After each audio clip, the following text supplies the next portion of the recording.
Hello, this is Susan, and today I want us to talk about what we should do before we do a detox.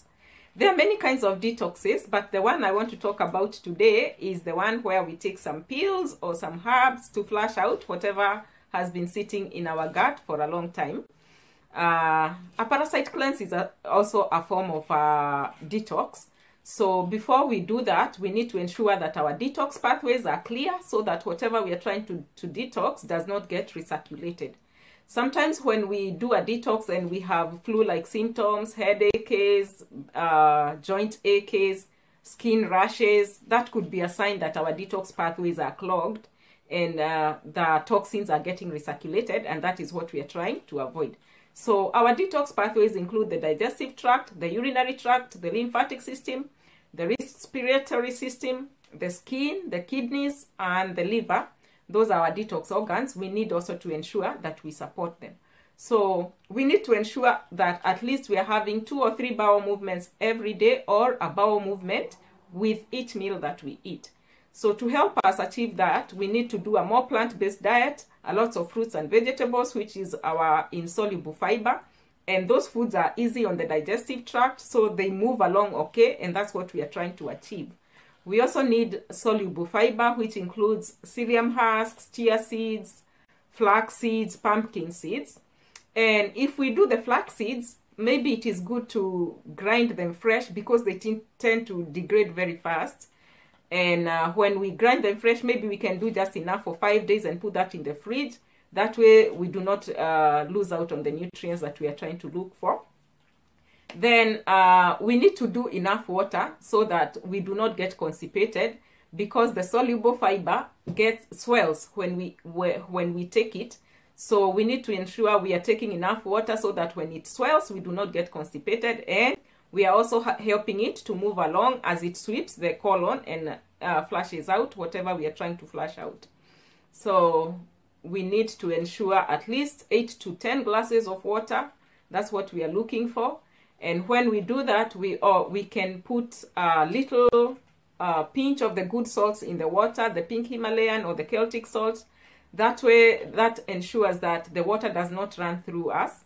That is also a good way of feeding our bodies with electrolytes, because sometimes we forget to do electrolytes, and sometimes we just go and do the store-bought ones, the processed ones, which are not good for us. So adding the pinch of salt in the water also helps the water not to run through us, because the body is taking time to filter out the electrolytes from the water. So we need to ensure that we support our lymphatic system. The lymph is it is the fluid that removes toxins from our blood, and the lymphatic system does not have a pump like the blood has the heart.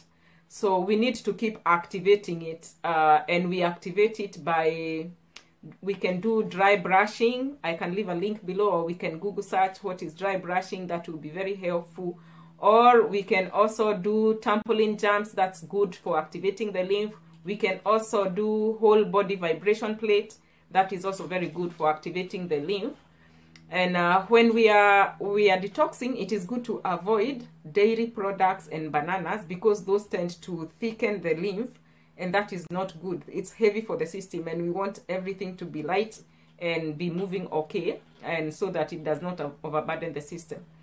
So for the skin, we can do saunas, either infrared saunas or the normal saunas that we do, or we can do hot water baths, and we can add the good salts, the pink Himalayan or the Celtic salt in the water. The heat, when we do the saunas or when we do the hot water baths, that heat opens up our pores, and so our body is able to sweat. And when we sweat, we are removing toxins from our bodies. So that also is supporting the detox organs, because some of the toxins are being removed from the skin. So we can support our liver by sleeping enough. Our liver detoxes when we are asleep. That is also the time when the body is digesting better. The body is relaxing better when we are asleep, and it is rejuvenating. So sleep is very, very important when we are detoxing. We can also support the liver by eating bitter foods like bitter gourd. We can do ginger, garlic, dandelion, even muarubaine or neem. Beetroot is also very good for the liver. These bitter foods, they ensure that our body is able to activate the bile, and the bile is what actually removes the toxins from the blood and dumps them in the colon before they're flushed out of the system. We also need to ensure that we are exercising, at least 10 minutes of walking every day. A body that exercises is able to move the bowels better. Another thing we need to do is to ensure that we are in harmony with ourselves. When we are in harmony with ourselves, everything is moving okay. We can take a day or 2 or 3 out of work, and we can go and honor our body, and we detox from everything else. Detox from our cell phones and from all the social media and the news. That way we are able to help our body to be more relaxed, and that's what we are looking for.